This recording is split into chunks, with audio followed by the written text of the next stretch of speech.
GOtv 47 matukio. Awamu ni ya saa 5 mtazamaji, na kama ada na desturi mtazamaji, leo hii tunazamia mistari ya wasanii. Kwa awamu ya kwanza mtazamaji, tunaangazia mistari ya waandishi wa vitabu vya fasihi andishi. Basi mtazamaji tu labda kwa kunukuu, a lot has been told about the Westgate attack and the Garissa attack, but just what exactly happened with the changing dynamics of security? Now we have a next official military mtazamaji, ambaye ni mwandishi wa kitabu ambacho kinapatiana mtiririko wa maisha yake katika majeshi ya ulinzi nchini Kenya. So kwa hivyo mtazamaji, leo hii tutakuwa tukiangazia kitabu hiki kwa undani, Tales of Warfront. Kwenye studio mtazamaji siko peke yangu, basi mtazamaji ninaye mtambaji Moses Okech, atakuwa kitupatia utambaji wa moja kwa moja. Aidha mtazamaji, niko naye mwandishi mwenyewe Prince Musau. Karibuni sana kwenye studio za TV47. Naomba mtazamaji tuanze kwa kupata labda aya ya kwanza au sura ya kwanza ya mtiririko wa hadithi hii, ambayo ni tawasifu, kwa kimombo mnasema autobiography, ya aliyekuwa mwanajeshi wa majeshi ya ulinzi hapa nchini Kenya, the Tales of Warfront. Moses. I know I've been expelled, but this also is still a chance, of course, not to get to the university. I just missed the points on getting to the university by a few points, Dad. I could enrich myself to get to the university. These were the words that came closer to the ears of my dad. And after looking at that particular point, my dad felt seemingly interesting that I should take an initiative to go back to the recruitment of the Kenya Defence Forces. After being expelled from school, remember, I had tried my chances in the first years of my learning. Now this was my second chance to go to school and embrace the fact of education. But, you know, my suspension came in a riot that we had staged in school, because the institution, the school, did not allow us to watch the game Manchester United and Chelsea, which I knew, of course, Manchester will win, right, Eva? Mm-hmm. Now, the school had to give me a suspension to go back home. And this was a chance now I was coming on board to get to the recruitment of the Kenya Defence Forces. Will I still get a chance? Remember, I'd sat for my KCSE exams in the Bungle 2007, which I missed with a few points. But I had to pay the price. I had to pay the price. Let's see what life has to offer. I'm getting to the recruitment, or am I getting back to school? The Tales of Warfront by Prince Musau. Prince Musau, sura ya kwanza unapatiana ya jinsi babako alikushurutisha kujiunga na majeshi ya ulinzi. Labda tupatie tu mtiririko wa siku hiyo. Ulikuwa ni mwaka upi? Baba alikuambia nini? Mama alikuwa anasema nini? Wewe nawe ulikuwa unataka nini kwa upande huu mwingine? Now, I will do that in English. Mm-hmm. I did my KCSE in 2007. The results of 2007 were bungled. We got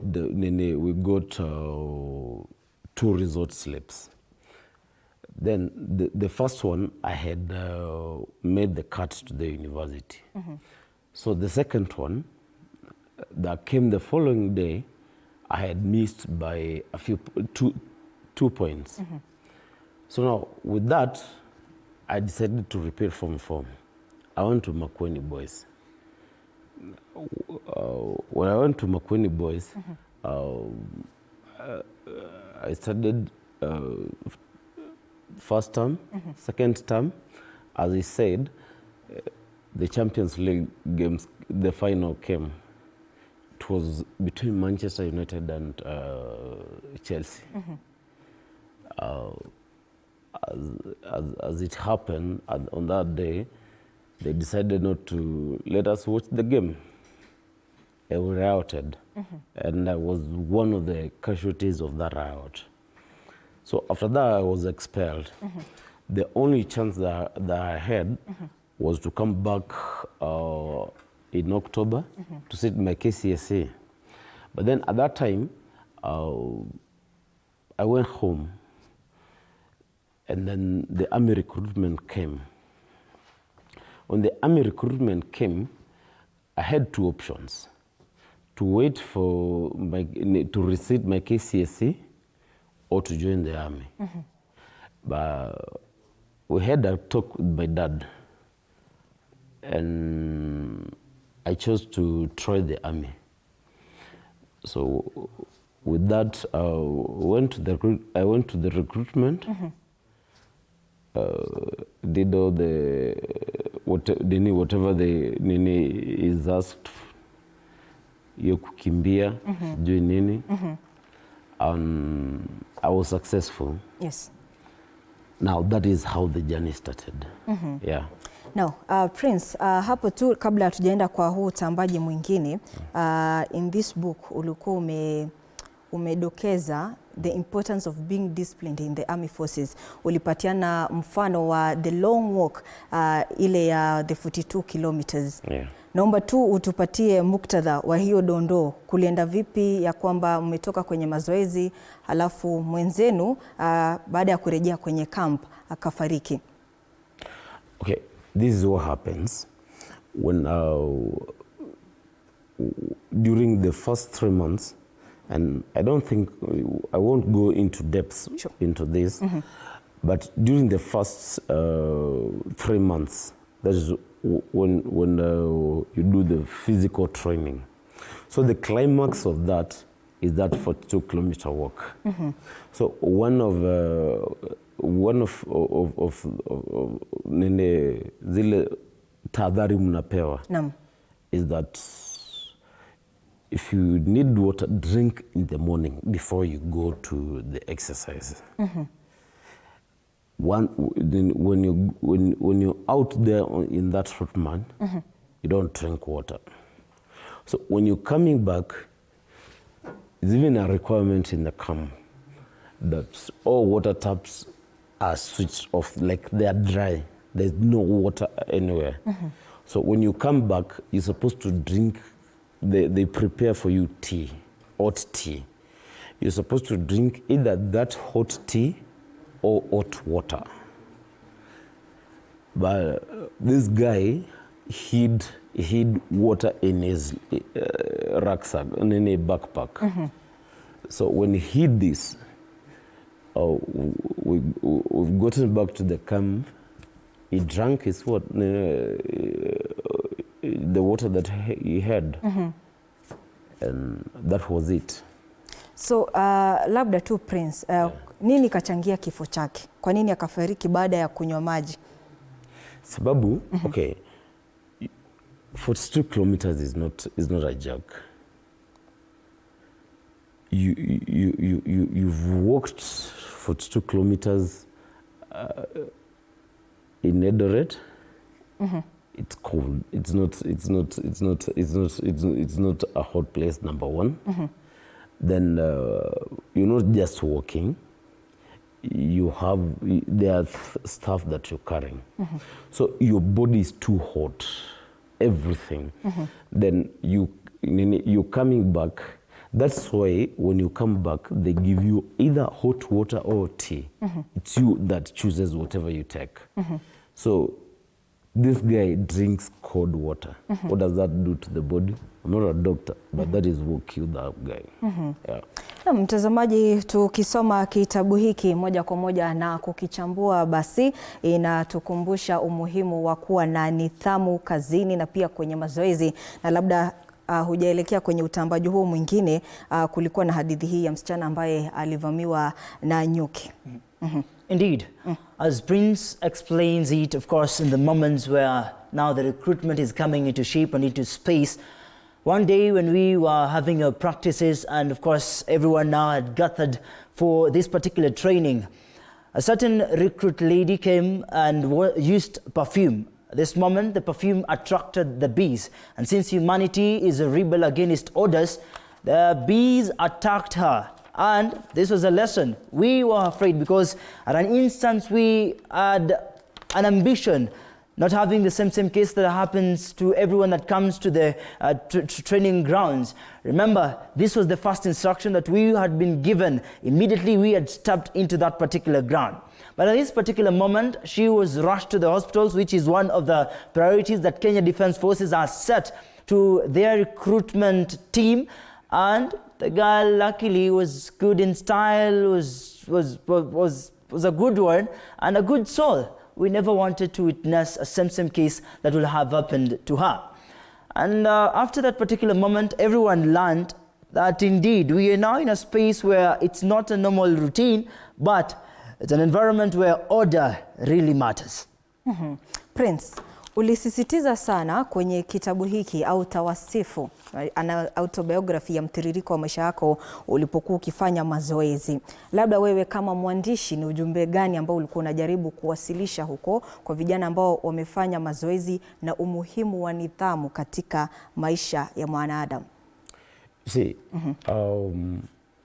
the first two chapters of that book. The first one is about training. The second one is about my early military life.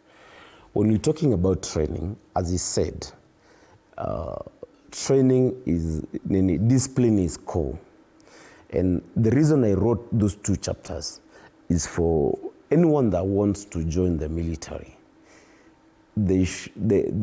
Once they read the first two chapters, they get a glimpse of what the military expects them to do. Because it doesn't, you don't just come out from your civilian lifestyle and get into military lifestyle. There is a transformation. And this transformation takes force and takes a lot of discipline. See, before, as I continue, one of the reasons that my dad wanted me to get into the military was because I was a rebellious child. I studied this school that I was being expelled was my 5th secondary school. So like, he knew when you get in here, your discipline your discipline is shaped. So here, that's the reason why I've gone into depth with the first two chapters about discipline. Because like as he mentioned, with Njeri, for example, when we were going to field training, one of the requirements that you told is that you go there without any scented perfumes or lotions or something. And this is not to attract bees or all those kind of things. And nobody will come into your bags and start searching all these things. It is you that is supposed to, you've been given, that is an order. You've been given an order that you should follow. So if you don't follow, whatever happens in the field will exhibit that you disobeyed those orders. Moses? At the first moments, of course, I was rebellious, not understanding whether to take the initiative or to maintain in the training field. Now, what about training to become an intelligence officer? As days progressed, weeks now came, and of course, ultimately months came after. I waited so much for my application, and at this particular moment, everyone was waiting. I saw my other colleagues, my fellow friends, getting administered or being selected to their courses that they had wanted. But my application wasn't taken in a very special way. And so I so much wanted to, of course, get this course. I waited and waited. Days came by. But I told my friend Vero, who was playing chess with her, and she told me patience, of course, pays. Later in that particular day, months came. I never received any information from the defense headquarters. Luckily, I so much considered to change, of course, the course that I wanted. Will this be the reason that I'm still here? Will this be the reason that I'm still at this particular field? Or rather, I should change my course. And at this moment, ladies and gentlemen, month came where I received my application from the defense headquarters. This was a moment where I felt like I was in the moon. And at this point, later on, I got a prestigious space which I only saw on TV. But at this moment, I would like now to take them into action. Wonderful. Prince, ni kipindi kipi hiki ambacho ulipata nafasi ya kuwa kwenye runinga au televisheni, na kwa nini ulitaka sana kuwa afisa upelelezi wa jinai? Okay, growing up, I loved watching intelligence-led movies, and I loved watching people busting crimes and all that. And when the opportunity to get into the military came, I told myself the only other thing that I could do in the military was being an intelligence officer. Yes. A lot of opportunities presented themselves to me. But I chose to stay away from so many things and wait for this. When I remember my first posting was in Nanyuki, 10 Engineers Battalion. So I would see my colleagues going to courses and all that. And I'm just there. Not because these chances were not coming to me, but I was not applying for them because I knew whatever I wanted. So I remember in 2010, the opportunity presented itself to me, and I didn't have a second thought. I joined the intelligence world because that is what I love doing. Yeah. Labda tu Prince, kwa kuongeza kabla sijarejelea kwako Sesmo, ulisema kwamba ulitamani sana kuwa afisa wa ujasusi. Ni mambo gani ambayo unaweza kujivunia na kusema ya kwamba uliweza kuafikia ukiwa afisa wa ujasusi ukiwa mwanajeshi? I will not go into so much details about that. But if you read the book, we did a lot in intelligence, Musau in Operation Lindainchi. You see, when we were going to Lindainchi in 2011, we were not even equipped. But most of the people that went to Lindainchi, the first 3 years, people were doing this out of its patriotism and professionalism. And everyone depended on whatever intelligence information that we were sharing with their commanders. So being out there, you see, being out there in the operation areas, you see, whatever information that you're collecting from the ground, you're sharing to your bosses and everything, is being utilized and is saving lives of your fellow officers first and enabling them execute their missions. That is more than satisfying. And also, there are times it's not like I spent all my intelligence career out there in the field. There are times in Nairobi, there are times in all these other towns, and you're busting these people that sponsor these people, these terrorists. When you do this and you're successful, it's even satisfying, more satisfying to you. Yeah. Naam. Mtazamaji, kumbuka waweza kuchangia moja kwa moja kuhusiana na mada yetu ya leo. Jicho ni la mwandishi Prince Musau, ambaye ametupatia mtiririko wa hadithi yake, jinsi alijiunga na majeshi ya ulinzi ya KDF miaka ya hapo 2008. Aidha mtazamaji, kikuu ambacho kilivutia zaidi katika kitabu hiki chake cha tawasifu ni jinsi unaweza kujikinga na kile ambacho unafaa kufanya endapo kumekuwa na uvamizi labda katika duka kuu ambalo umekuwa ukifanya ununuzi, mtazamaji. Mfano mzuri akapatiana ni wa Garissa attack na pia Westgate attack ambayo ilitukia mwaka 2013. Hebu tupate dondoo ya muktadha huu. Sesmo. All right, it's more than satisfying, as Prince had mentioned it earlier. And ile story ya Nanyuki, of course, ili ni bamba sana, you know, chilling out in the breeze and of course having long games. But away from that, we had life in intelligence offices. Did you discover that? And of course, you had also had to embrace the fact that now other officers wale ambao walikuwa wanatuongoza came in on board, and I was so happy to chill with them and to interact with them. But as we embraced the fact that intelligence was now becoming a crisis, and people had to take initiative, and of course being mentally stable, of course to run issues as far as intelligence is concerned. Now listen to this. The Westgate attack.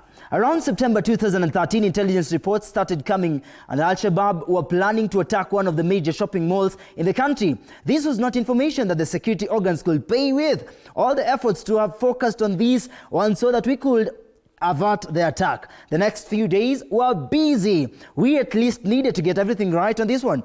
As the days progressed, the information was coming out clear that the targeted malls and the reasons the Al-Shabaab was targeting the same. One of these malls happened to be the Westgate. The intelligence reports on this were very clear. It had been established that these fellows had managed to infiltrate the mall and were working from the inside. A detailed report had been made and forwarded to their commanders for execution. The headache this was the KDF couldn't go fast. In the matters of internal security, the Constitution of Kenya states that we come in as a secondary force. Wow, heartbeats. Mtiririko mzuri jinsi ulivyoanza. Around September 2013, intelligence reports started coming in that the Al-Shabaab were planning to attack one of the major shopping malls in the country. Hiki kitabu ulikichapisha mwaka upi? Na jinsi umeanza, msemaji yoyote alishangaa. Hivi inamaanisha ya kwamba makosi ya ulinzi yalikuwa na ufahamu ya kwamba huenda Westgate ikakuwa attacked. Okay. Nikujibu kuanzia kwanza, the first question. The first question is, I published this book in 2022. And most of this information is not information that even the government they was even comfortable with. Because we shared, in this book, I have shared raw and candid details of what happened. Like he said, I've always said to my friends or any podcast that I have done that the Westgate attack was known. It's something that could have been averted. Yeah. Labda tu tupatie mtiririko, ilikuwa ni siku gani, mlipokea ujumbe siku gani ya kwamba huenda Westgate attack ikavamiwa na magaidi? You see, okay, what happens, intelligence reports were coming in as early as Monday of that week. Monday, Tuesday, going forward. And this information was being relayed. But then, like I said, it's common knowledge. The KDF is secondary to police operations as long as internal security is concerned. So once you relay this information, you can't act on it directly. Then on Friday, there was the cadet officers pass out parade, the commissioning parade in Nakuru. We were covering that. Afterwards, you see, the president left back to Nairobi. And then we were like, why do we need to go back to Nairobi on this day? It's a weekend. We can hang around.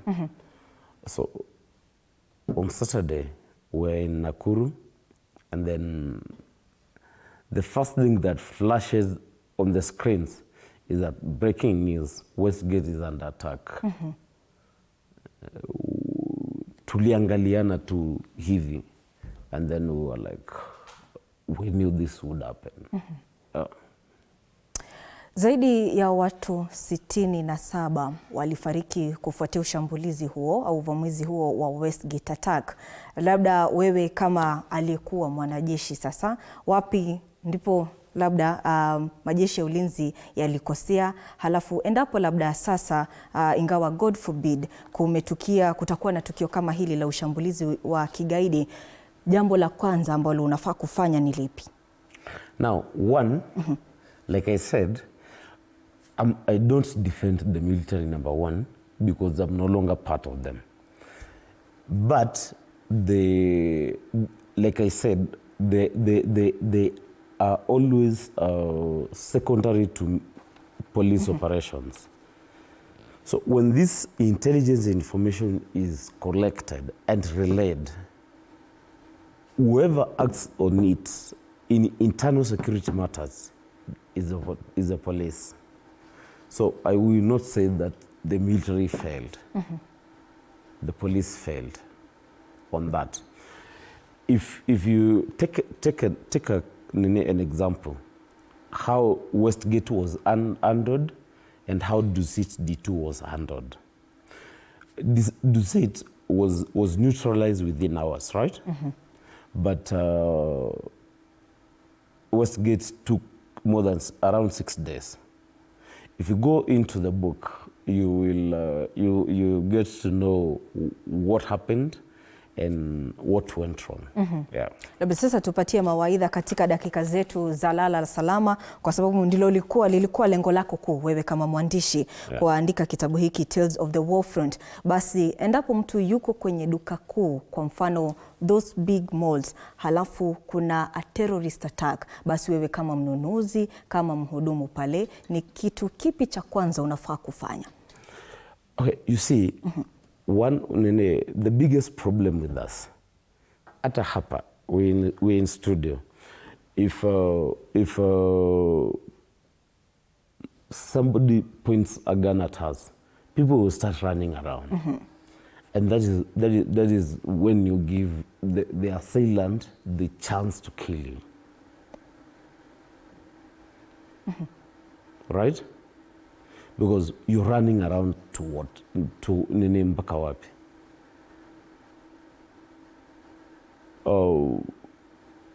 The most basic thing of saving your life is going down to the ground, lying on the ground. That's the basic.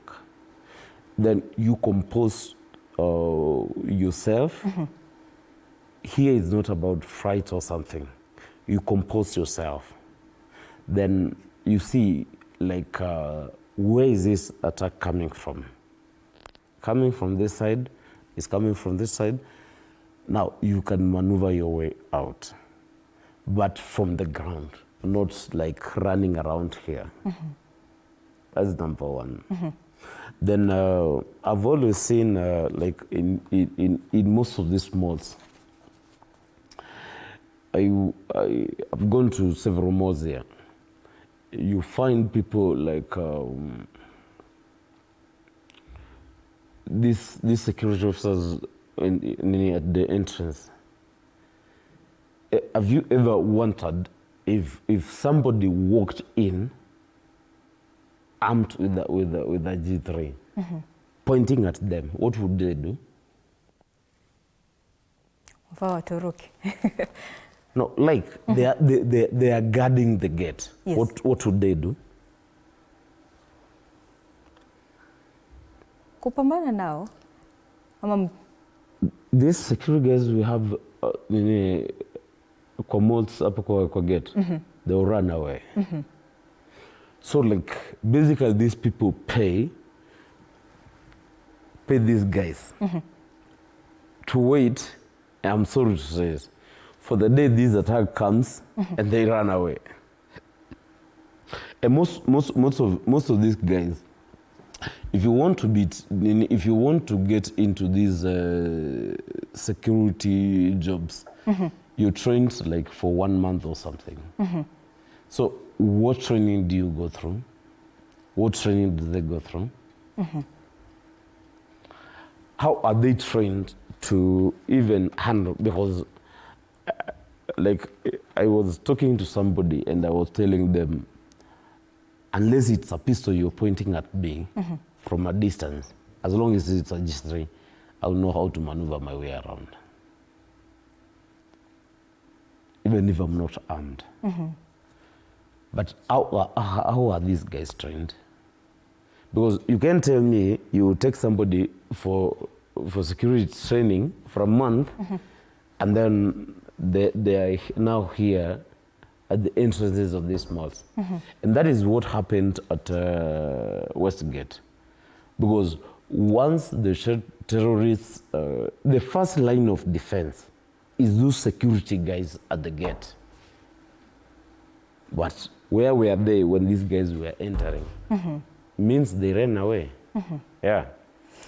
Haya, asante sana mtazamaji, na zikiwa zimekatika dakika 9 baada ya saa 6 za dhuhuri kutimia, basi huo ndio utakuwa mwisho wa awamu yetu ya kwanza ya mistari ya wasanii. Mtazamaji, tumekuwa naye Moses Okech ambaye ni mtambaji wa fasihi andishi. Asante sana kwa kutenga muda na kuja kwa nami. Aidha mtazamaji, nimekuwa naye mwandishi wa kitabu ambacho ni tawasifu yake ya maisha, Tales of the Warfront, Prince Musau, akituelezea mtiririko wa jinsi alijiunga na majeshi ya ulinzi ya KDF na labda mbinu moja au mbili ambazo unafaa kutumia endapo umeshambuliwa, umevamiwa na magaidi. Basi mtazamaji, tutakomea hapo, tuchukue mapumziko mafupi, lakini nikirejea pia kama ada na desturi ni siku ya kuangazia mistari ya wasanii. Basi leo mtazamaji, nitakuwa na The Kenyan Boys Choir. Hii ni kwaya ambayo imejivutia zawadi nyingi na tunu